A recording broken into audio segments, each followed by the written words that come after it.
Kenapa saya katakan kampanye gelap di waktu yang terang?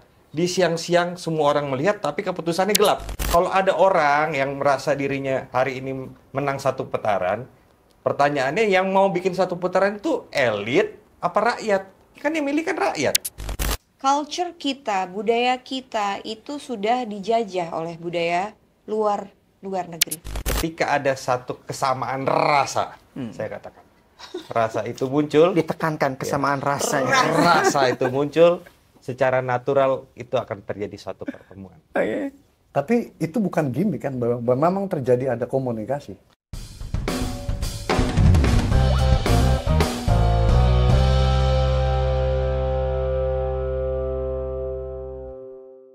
Halo Sobat Rakyat Merdeka, berjumpa lagi dengan kami di program Ngegas di Rakyat Merdeka bersama saya Ujang Sunda dan rekan saya Siswanto.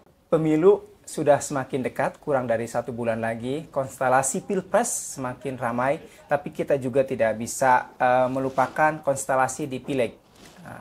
Di Pileg ini ada sekitar 9.000 lebih caleg yang akan maju untuk DPR RI. Dari 9.000 itu ada sekitar 78 itu berasal dari public figure dan juga yang orang bilang caleg artis. Nah, sepertinya kita seru untuk berbicara ini. Ya, tamu kita podcast kita hari ini formatnya cukup berbeda. Biasanya kita satu narasumber, hari ini kita 2 narasumber langsung dan dua-duanya berasal dari partai yang sama, cuma berbeda di jenjang karir. Satunya dari DPRD, satunya lagi mau maju di caleg DPR RI. Tamu kita adalah Mbak Nafa Urba dari Partai Nasdem caleg Jawa Tengah 6 Ya. yang meliputi Wonosobo, Temanggung, Purworejo, dan Magelang ya Mbak kalau tidak salah. Dan satu Wonosobo, lagi Temanggung, Magelang. Mas Wibi Andriano, Ketua Praksi DPRD Partai Nasdem DKI Jakarta yang juga Sekretaris DPW Partai Nasdem DKI Jakarta. Siap.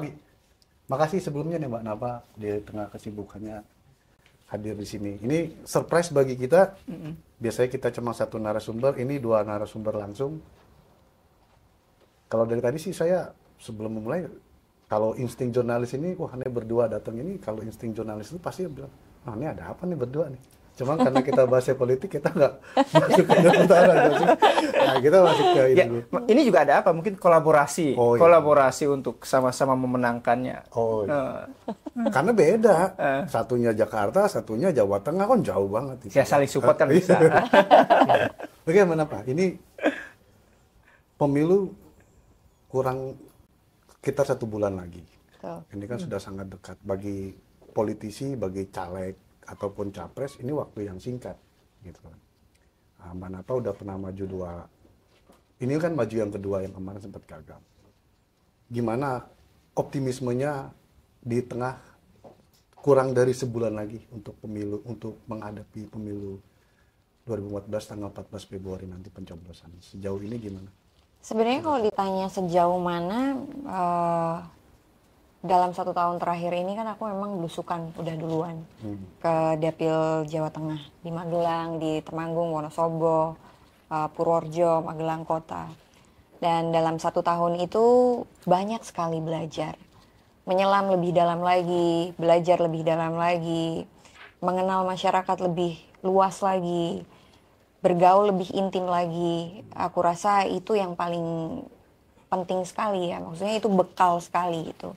Di samping mungkin ada bekal-bekal lainnya yang harus kita persiapkan. Tapi yang aku pelajari dari tahun 2019 kemarin, itu dimana pada saat itu saya belum terlalu siap memang. Pada saat itu belum terlalu siap, saya juga belum terlalu banyak paham atau mengerti apa fungsi dari anggota dewan itu sendiri. Sehingga 5 tahun itu banyak sekali waktu untuk aku belajar. Salah satu mentor adalah Mas Wibi gitu. Jadi banyaklah dimentorin sama teman-teman yang ada, kakak-kakak yang ada di Nasdem. Sampai akhirnya 2024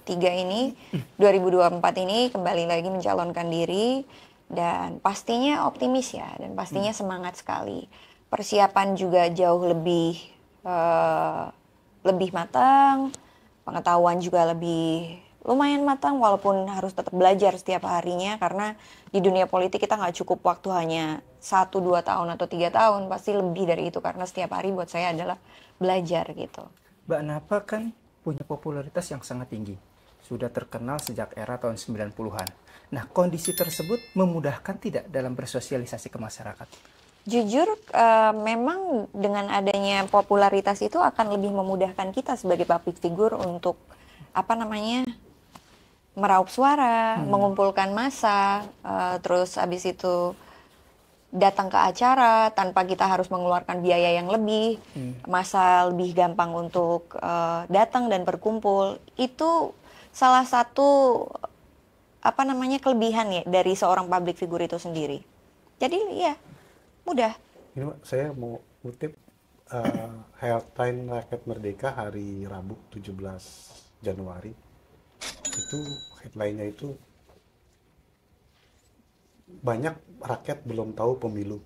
KPU ngapain aja. Isinya ini bahwa kita menggambarkan bahwa kondisi di masyarakat sekarang ini, walaupun tensi politiknya sudah panas, suhu politiknya sudah panas di tingkat atas ribut-ribut, ternyata di bawah masyarakat masih banyak yang belum tahu.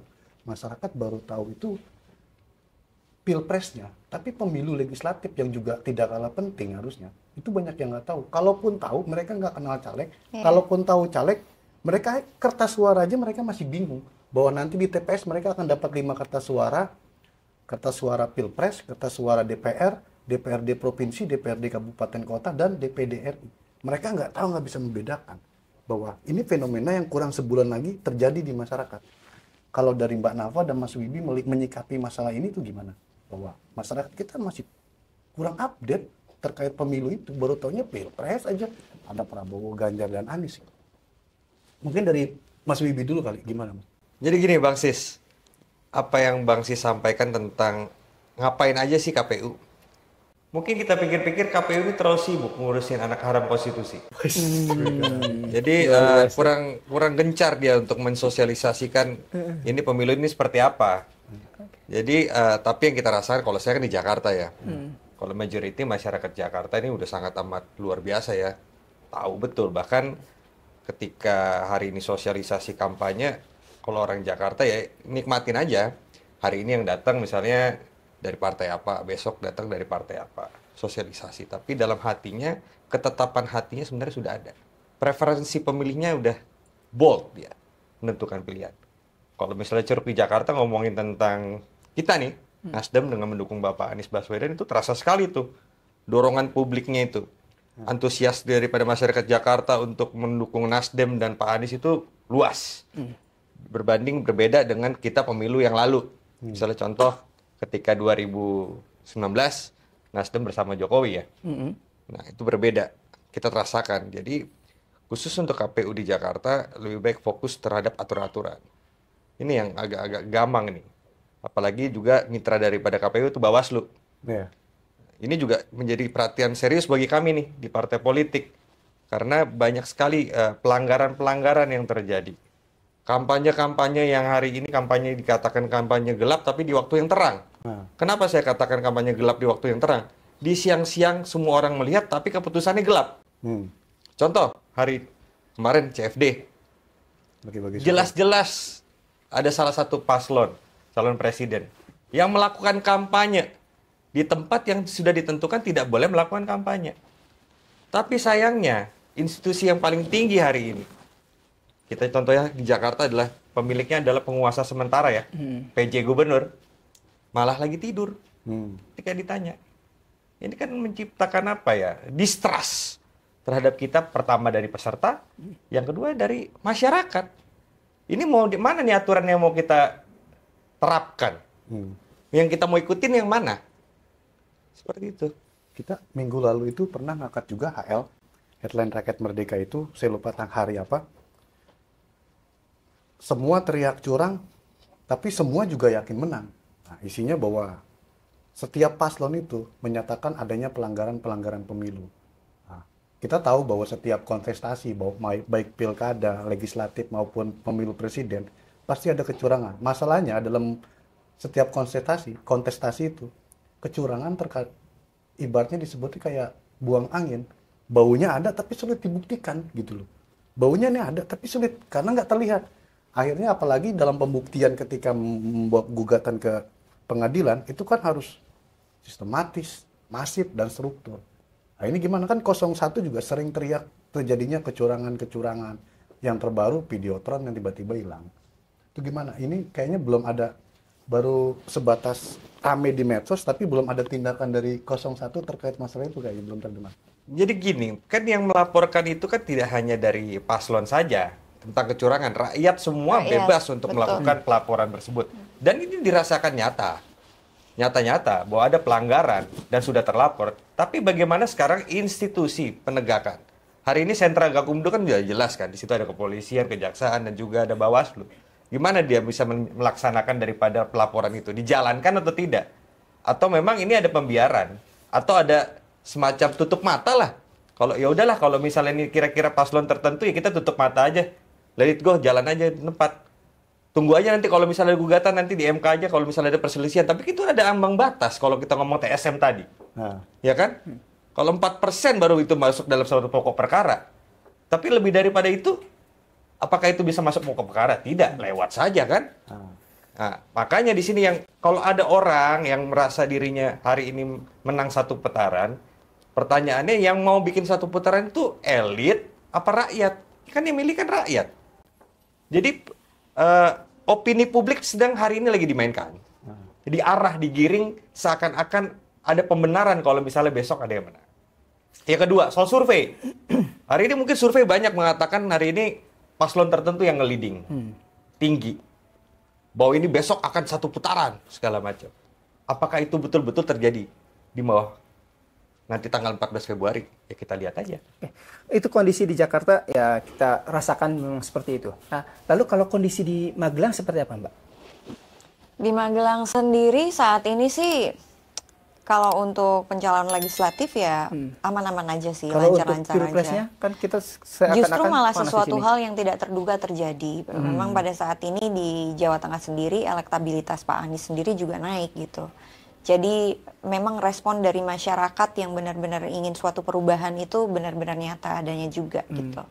Jadi lebih mudah juga buat aku untuk mengkampanyekan Pak Anies gitu.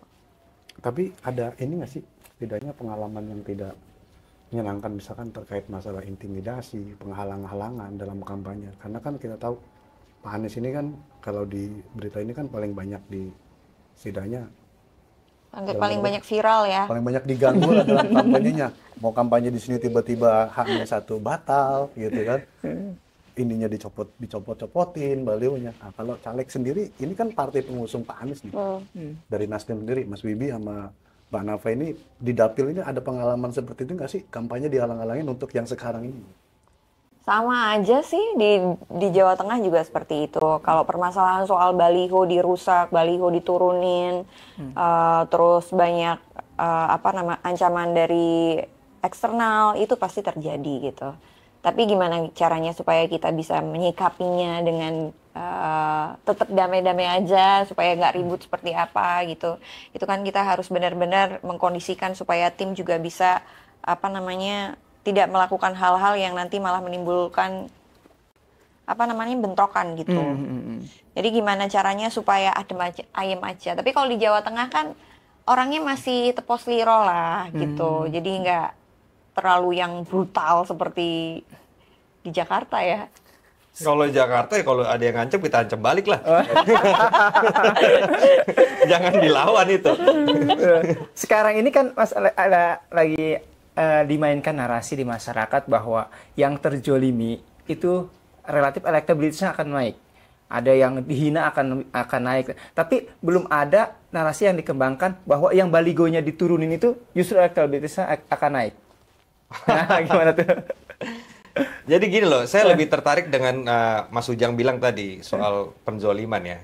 Siapa yang playing victim hari ini ya? Jadi yang kemarin yang belaga jadi set boy, tiba-tiba jadi factory reset kembali ke pabrik kan. Belum lama tiba-tiba banyak di TikTok itu konten TikTok banyak orang nangis. Tapi begitu udah terlalu banyak orang nangis, besok-besoknya maki-maki. Kembali ke pabrikan lagi, setelan awalnya si kawan kita itu yang hobi marah-marah. Dan jadi, joget. Dan hobi joget. I don't know ya. Ya, mungkin. Karena kalau soal joget lebih kerenan joget yang lain kayaknya sebenarnya. Ya.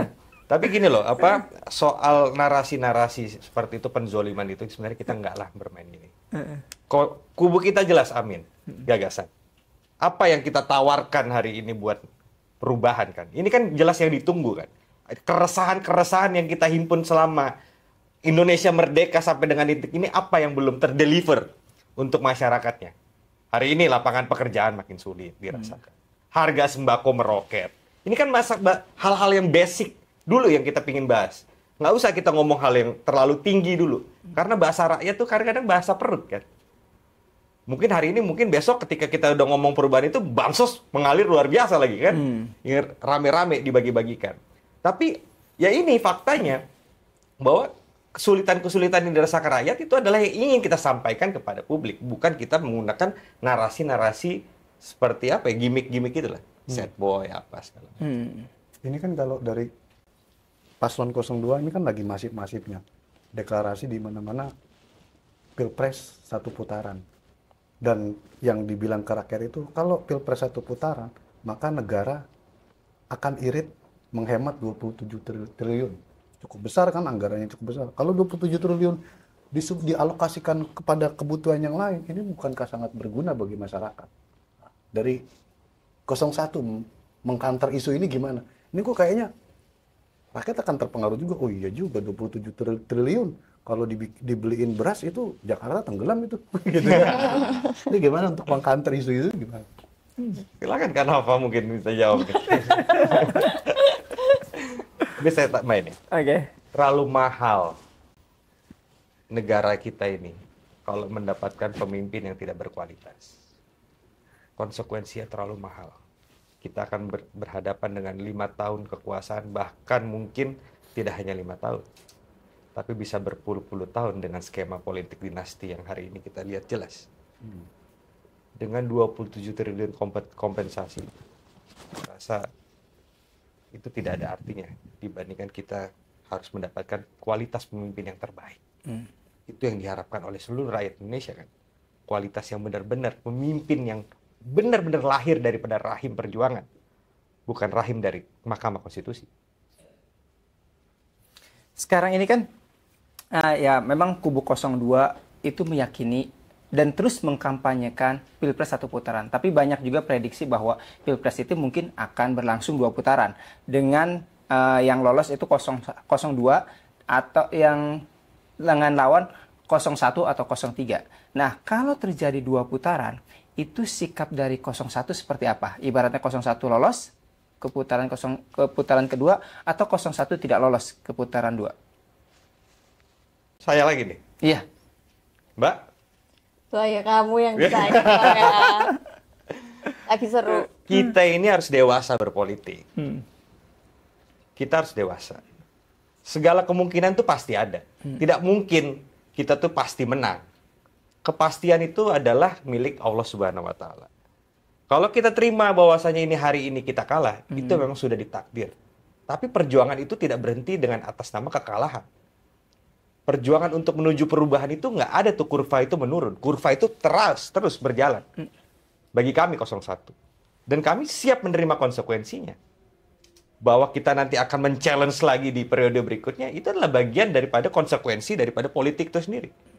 Selama ada keresahan, selama ada penindasan, selama ada ketimpangan sosial hari ini, di situ ada kami untuk memperjuangkan itu. Hari ini kan PDIP ini yang paling kecewa terhadap Pak Jokowi. Dianggap bahwa dia sudah dibesarkan, sekarang Meninggal kundang nih. Bahasanya Pak Prabowo malah malin kundang gitu kan. Bahasanya ini kan sudah dibesarkan, lupa. Nah, itu kan PDIP. Sekarang saya ingin bertanya justru ke Nasdem. Nasdem ini kan 2 kali juga mengusung Pak Jokowi. Di Pilpres 2014, 2019. Ketika PDIP kecewa dengan sosok Pak Jokowi akhir-akhir ini, yang dianggap sudah tidak netralitas lagi, menggunakan banyak kewenangannya demi kepentingan anaknya di Pilpres. Kalau dari Mbak Nafa dan Mas Wibi ini melihat dulu kan ikut berkampanye kan, mengampanyekan Pak Jokowi. Saya masih ingat benar gitu, apalagi kayak waktu itu Pilpres 2019, Pak Nafa ada di Senayan yang kampanye penutupan terakhir kan, Pak Jokowi. Sekarang gimana melihat Pak Jokowi hari ini? Dari Mbak Nafa dan Mas Bibi melihat. Kalau dari aku sendiri, bagaimanapun juga, setelah apa yang sudah Pak Jokowi sangat berkontribusi untuk negara ini dengan sangat luar biasa, bagaimanapun juga dalam waktu 10 tahun ini ya.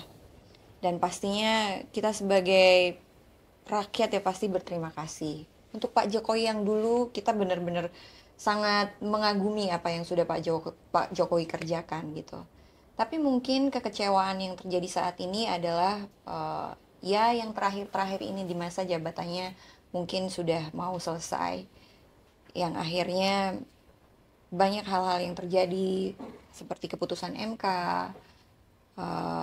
penyalahgunaan kekuasaan, dan lain sebagainya yang membuat aku istilahnya kacamata sebagai seorang rakyatnya lah gitu. Bahwa hal itu ya sedikit berat hati lah gitu. Kamu Mas Wibi gimana? Kalau Wibi pasti lebih keras lagi. Ada Pak Jokowi. Memang Pak Jokowi kenapa sih? Hah? Ada masalah dengan Pak Jokowi. Teman-teman PDIP sampai merasa seperti itu. Karena bagi kami kan Pak Jokowi tidak berkata Nasdem ya. Ya kan, jadi kalau dikatakan dia malin kundan apa segala macam, mungkin perspektif teman-teman PDI Perjuangan.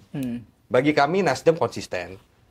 Pak Surya selalu mengatakan, kita mendukung penuh suatu komitmen di mana sukseskan pemerintahan Jokowi sampai akhir masa jabatannya. Pergi tampak muka, pulang tampak punggung. Bagi pemikiran bagi Partai Nasdem seperti itu. Yang terjadi hari ini pemilu kami berhadapan dengan paslon nomor 2 dan 3. Yaitu adalah Pak Prabowo Gibran, Ganjar Pranowo Mahfud. Kami berdiri dalam posisi Bapak Anies Baswedan. Semua adalah hal yang sama di mata pemerintahan yang didefinisikan pemerintahan yang netral. Siapapun boleh memimpin, tidak boleh ada anak emas, tidak boleh ada anak tiri, seperti itu kan. Tapi kalaupun masyarakat ataupun rakyat yang melihat ada kecenderungan pemerintah mendukung salah satu paslon, itulah tanggapan daripada masyarakat. Karena bagi Nasdem kami fokus bagaimana memenangkan Bapak Anies. Kemarin soalnya Pak Jokowi itu ketemu dengan ketum-ketum parpol. Kalau bahasanya itu ketum pimpinan partai koalisi pemerintah, Nasdem ada di pemerintahan, PDIP ada di pemerintah, tapi nggak diajak. Yang diajak yang dari Golkar, yang dari PAN, dan Pak Prabowo gitu. Nasdem nggak diajak gitu. Itu kan dianggap orang, inilah keberpihakan Pak Presiden. Netralitas yang harusnya dijaga yang selama ini dibilang, itu tidak dilakukan gitu. Kalau saya mengutip cara berbicara komunikasinya Mas Gibran ya, ya tanya Pak Jokowi lah. Yang undang kan Pak Jokowi. Kalau Nasdem kalau diundang ya siap saja pasti. Anytime. Oh, gitu. Kalau bicara kepentingan national interest ya. Tapi kan agak kontraproduktif juga Nasdem hari ini gitu kan. Pak Anies mengusung perubahan, mengkritiki setiap kebijakan, banyak kebijakan pemerintah gitu. Tapi ya berada di dalam pemerintahan gitu. Ya memang tidak ada masalah. Memang ketika kita merasa bahwa ada yang salah, memang kita nggak boleh bilang tidak. Kalau kita misalnya menjadi satu partisan, ya kan? Saya sama Masis nih berkawan, Masis salah, saya diam aja. Masuk jurang Masis. Oh, iya. Saya harus bilang katakan, Masis salah, Masis nggak benar, Pak Ujang salah. Ini harus diperbaiki, ini harus dirubah. Karena satu kebijakan itu yang diutamakan adalah usernya adalah rakyat kan. Kepentingannya rakyat, bukan masalah kita elit yang duduk di sini. Tanggapan dari para konstituen Nasdem terhadap kondisi Nasdem saat ini itu seperti apa? Mantap. Ini baru partai. Jadi tidak masalah dengan apa ya? Kalau ada bilang bahwa berkaki dalam dua kaki gitu, main dua kaki dan lain sebagainya. Mana ada istilah main dua kaki? Jelas kita milih nomor satu kok jadi dua. Kalau ada satu ngapain dua gitu ya? Ya kan Kak? Ya Kak? Jelas kan? Sepakat. Aku stres sendiri. Soalnya temanya ngegas. Betul. Juga ya, temanya ngegas ya, jadi harus ngegas ya. Ke Mbak Napa? Gak bisa ngegas gue. Ini soal pengaruh dari influencer. Nah, Iya. Di masing-masing calon itu kan juga memiliki influencer masing-masing.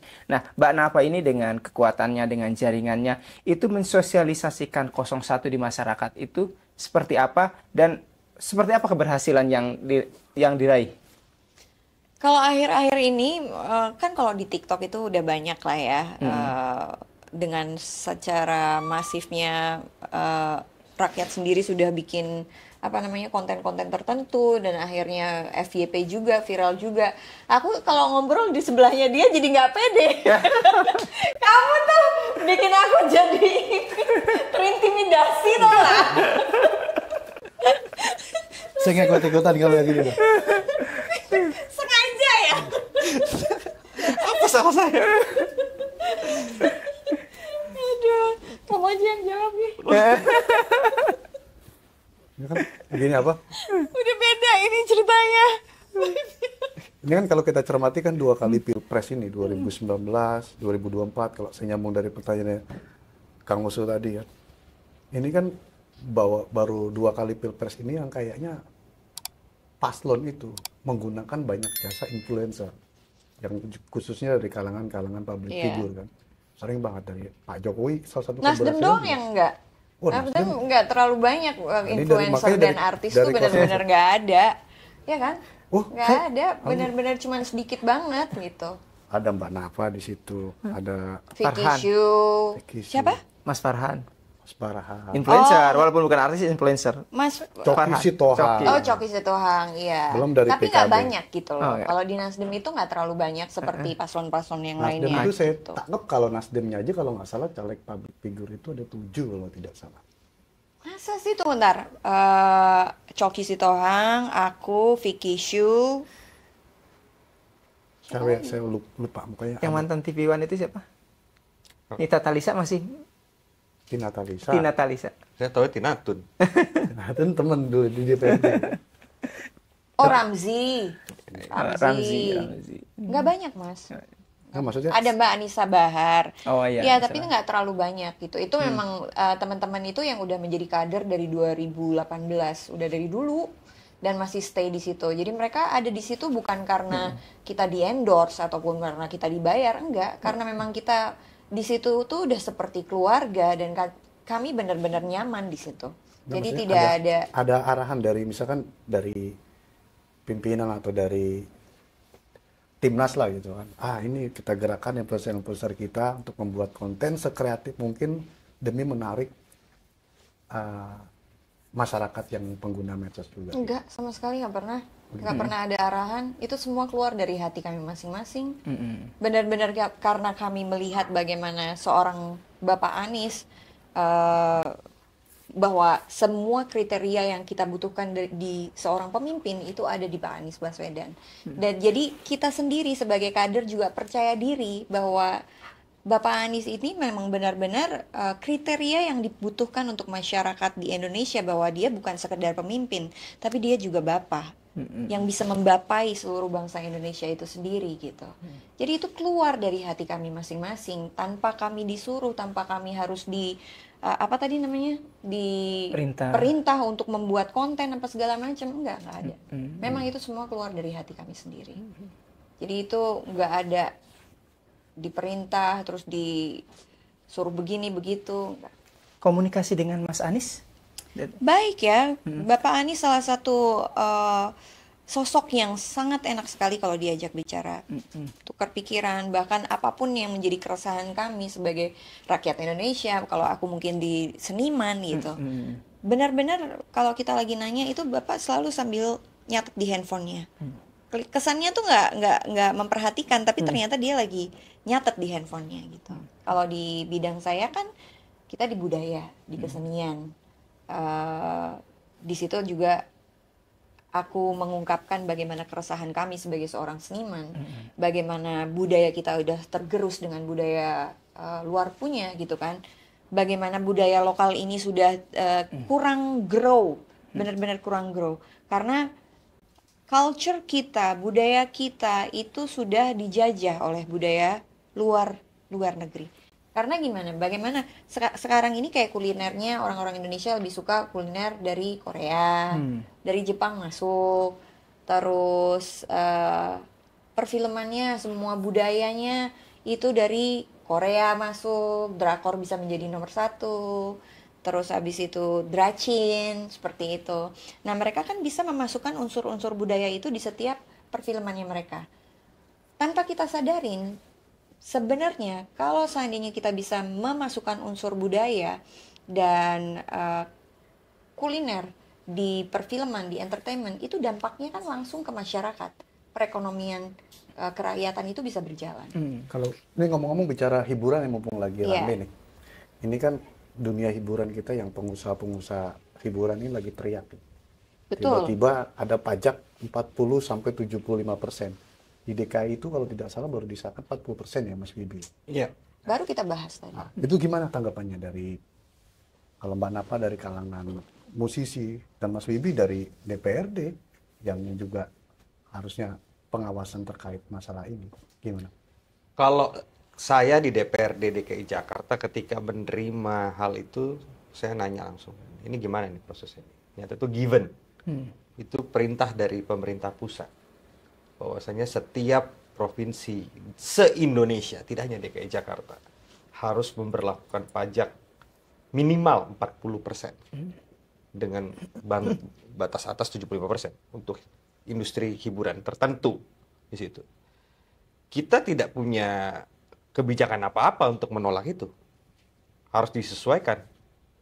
Jadi kalau kita mau hari ini bilang tidak bisa, itu given dari pusat.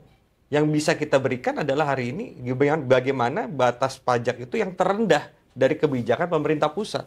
Hari ini 40% itu yang terendah loh.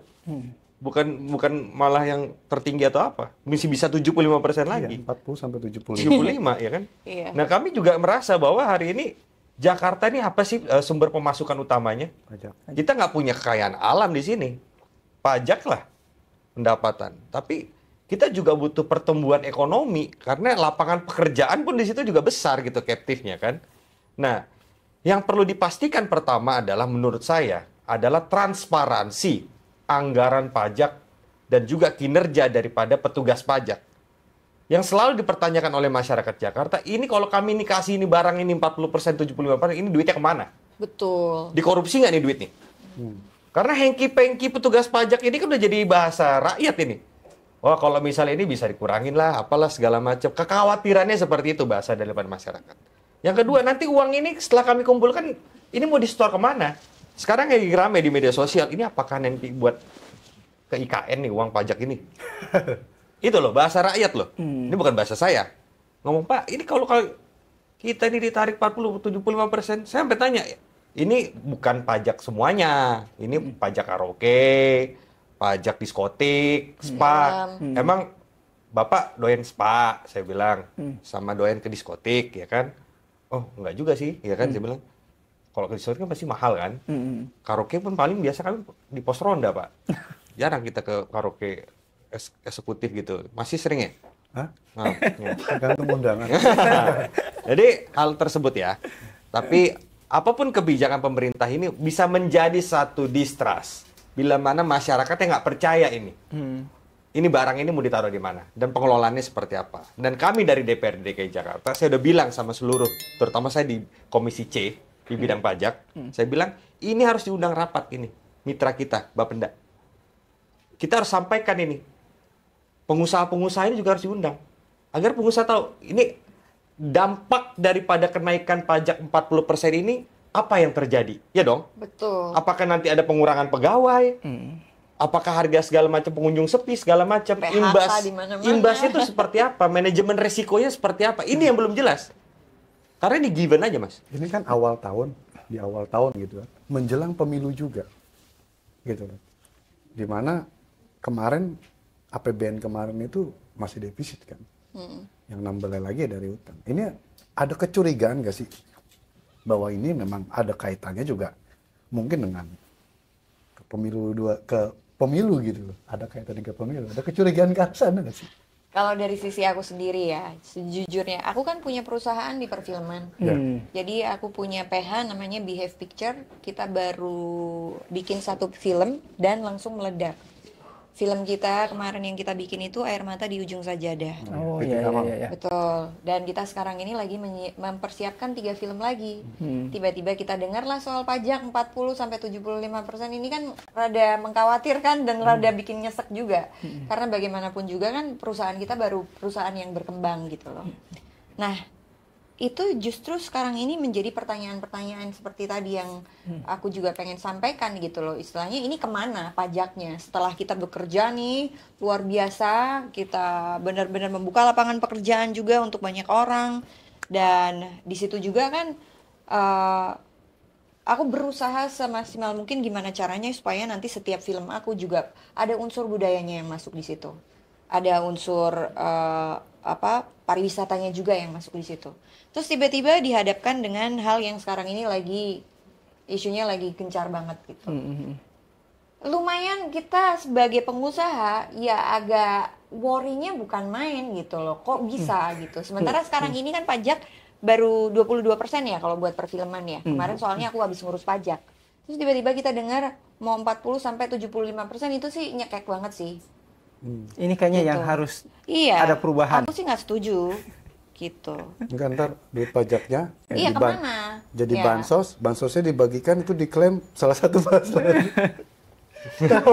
Gimana kali ini Ya kan sedih lah. seperti omongan Pak Zulkifli Hasan belum lama ini, ketua umum Partai PAN kan, ketua umum PAN itu dia bagi-bagi bansos di suatu daerah, dia bilang ke masyarakat ini Terus dari terima Pak kasih Jokowi, ya, gitu ya. terima kasih Pak Jokowi, dan itu pun diulang juga oleh Pak Erlangga. Pak Erlangga di NTB kemarin.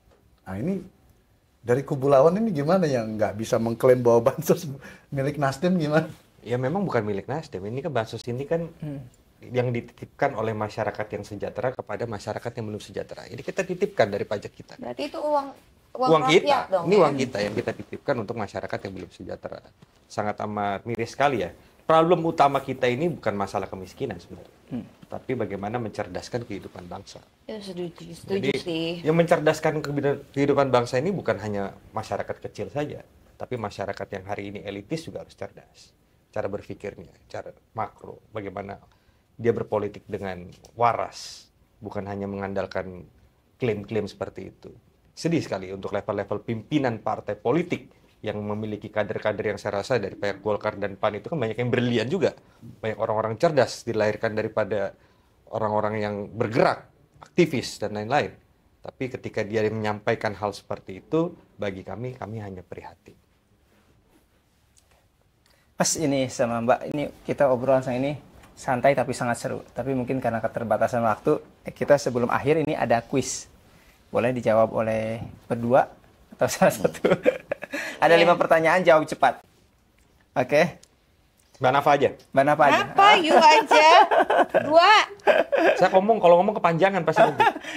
Cukup jawab yang pilihan aja ada. Ada pilihan. Oke, yang pertama, enak jadi artis atau politisi? Waduh, gak bisa dua-duanya. Oh. Oke. Modal popularitas atau modal program? Modal program. Kampanye door to door atau via medsos? Door to door. Pilih menang di debat Dan atau medsos. Karena berarti. medsos juga bagus. Oh. Pilih menang di debat atau menang di survei? Pak Anies Debat menang di aku debat. masih Ya? kurang bagus. Pilih menang di debat atau pilih menang di survei? Pilih menang di survei. Menang di pemilu, Ois, mantap. Menang pileg atau menang pilpres? pilpres. Pilpres. Oke, terima kasih. Presidennya menang, partainya ngelus juga sama aja berarti kan, nggak punya taring nanti. Kepentingan rakyat yang di atas segala-galanya. Oh, mantap. Tapi terakhir dari saya. Ini kan kenceng banget isu bahwa 03 sama 01 ini mau gabung. Sejauh mana sih memang penjajakan dari 01 dan 03 itu? Itu seperti aliran sungai Waduh. mengalir deras kencang. Tidak ada yang namanya itu sifatnya itu dikondisikan. Very natural. Dia mengalir. Ketika ada satu kesamaan rasa, saya katakan. Rasa itu muncul, Ditekankan kesamaan rasanya. rasa itu muncul, secara natural itu akan terjadi suatu pertemuan. Oke. Tapi itu bukan gimmick kan, bahwa memang terjadi ada komunikasi. Komunikasi nggak ada. Komunikasi Nggak ada komunikasi kayak misalnya kita kayak sekarang ngobrol ini. nggak ada. Tapi dari sesama pendukungnya itu terasa, oh ini kok kayak gini banget gitu loh. Kok kita dipertemukan dalam satu ruang yang sama, yaitu adalah ruang ketidakadilan itu. Selama ada ketidakadilan, disitulah kita bisa berkumpul tuh. Komunikasi itu bisa terjadi. Oke. Sobat Rakyat Merdeka, itulah obrolan kami dengan dua narasumber dari Partai Nasdem, yaitu Mbak Nafa Urba dan Mas Wibi Andrino. Nah, semoga saja obrolan kami kali ini dapat menjadi referensi Anda dalam pemilu 2024. Dan jangan lupa like and subscribe YouTube Rakyat Merdeka TV dan nantikan konten-konten menarik di YouTube Rakyat Merdeka. Kalau mengutip bahasa politisi, belum menjadi politisi kalau belum masuk di berita koran Rakyat Merdeka. Karena Rakyat Merdeka adalah the political news leader. Okay. Terima kasih, salam Rakyat Merdeka. Terima kasih.